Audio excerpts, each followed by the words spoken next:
Peralatan pengintai udara dari salah satu kelompok pasukan Sever Rusia merilis rekaman kala unitnya menemukan pengangkut personel lapis baja Angkatan Bersenjata Ukraina. Kendaraan tersebut tampak disamarkan di kawasan hutan tanaman di wilayah perbatasan Kursk, hingga Rusia segera mengirim serangan drone Lancet.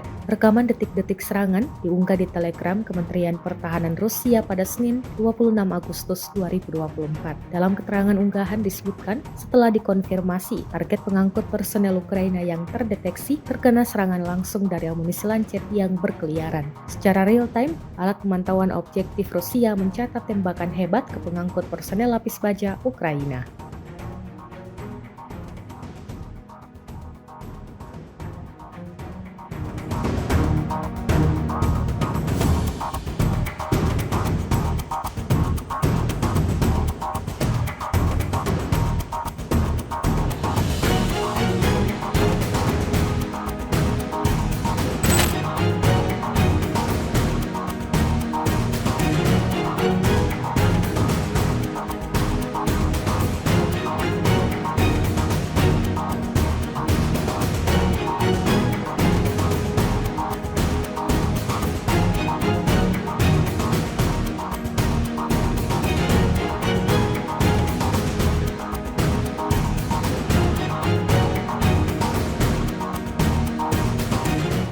Download Tribun X sekarang, menghadirkan lokal menjadi Indonesia.